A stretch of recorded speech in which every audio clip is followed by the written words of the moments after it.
کا، اٹھنا بھی ایک نبی کا، بیٹھنا بھی ایک نبی کا، بات کرنا بھی ایک نبی کا، معاملات زندگی کرنا بھی ایک نبی کا، لین دین کرنا بھی ایک نبی کا۔ ایک شخص کہتے ہیں میں نے اعلان نبوت سے پہلے حضور علیہ السلام سے کوئی چیز خریدی تھی اور میں نے عرض کیا تھا آپ یہاں تشریف رکھیں میں پیسے لے کے آتا ہوں، میں 3 دن کے بعد آیا۔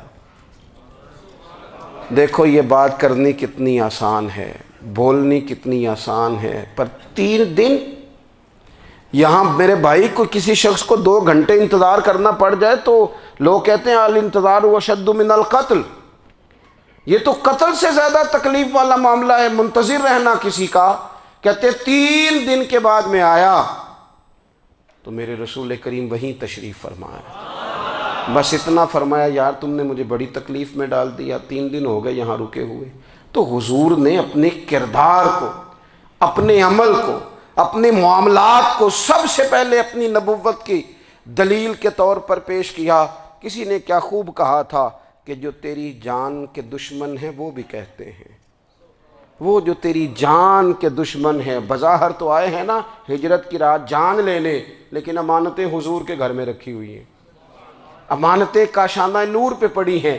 وہ جو تیری جان کے دشمن ہیں وہ بھی کہتے ہیں کہ امین تو ہے اور صداقت کی آبرو تو ہے، امین بھی تو ہے، صداقت کی آبرو تو ہے۔ تو پہلے کردار۔ پھر دوسری بات، اللہ تعالیٰ نے اپنے محبوب علیہ السلام کو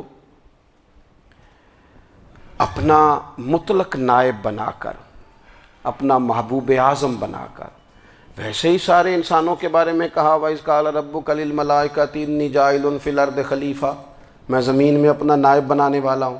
لیکن حضور علیہ السلام تو محبوب ہے نا، حضور کی نیابت تو محبوبیت کے درجے پر فائز ہے۔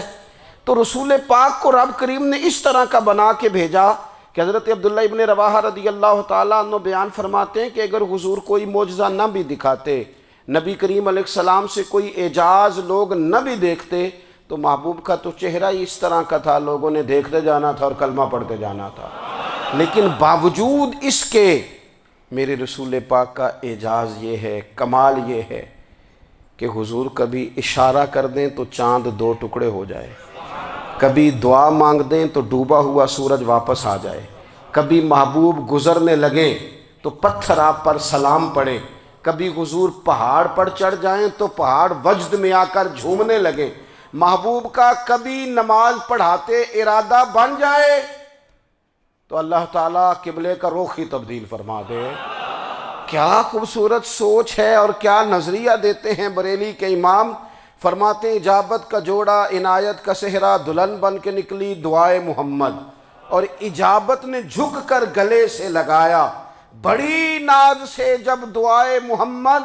دیکھو خدا کی رضا چاہتے ہیں دو عالم، خدا چاہتا ہے رضائے محمد صلی اللہ تعالی علیہ وسلم۔ اور ایک مقام پہ فرماتے ہیں نائب دست قدرت پہ لاکھوں سلام، نائب دست قدرت پہ لاکھوں سلام۔ تو اللہ تعالیٰ نے نبی پاک صلی اللہ تعالی علیہ وسلم کو جو اعجاز۔ پھر ایک اور بات، حضور امی ہیں، دنیا میں آ کر محبوب نے کسی سے پڑھا ہی نہیں۔ میرے محبوب نے جتنا پڑھا ہے رب کریم سے ہی پڑھا ہے۔ الرحمن علم القرآن خلق الانسان، رحمان نے قرآن سکھایا پھر انسان بنایا۔ اللہ تبارک و تعالیٰ کی بارگاہ کرم سے حضور نے لیا۔ رسول کریم امی ہیں، یہ بھی حضور کی نبوت پر ایک بڑی دلیل۔ دیکھو ایک ہوتا ہے کوئی آدمی بچپن سے کسی چیز سے شغف رکھے اور جب اس کی عمر بڑی ہو جائے تو کہتے ہیں اس کا تجربہ بڑا ہو گیا ہے، یہ پہلے کوئی شعر کہتا تھا، کوئی ادبی جملہ کہتا تھا، تو اب اس کی یہ کام کرتے کرتے عمر بڑی ہو گئی ہے تو رسوخ حاصل ہو گیا۔ 40 سال کی عمر مبارک تک نبی کریم نے ایک شعر بھی نہیں کہا۔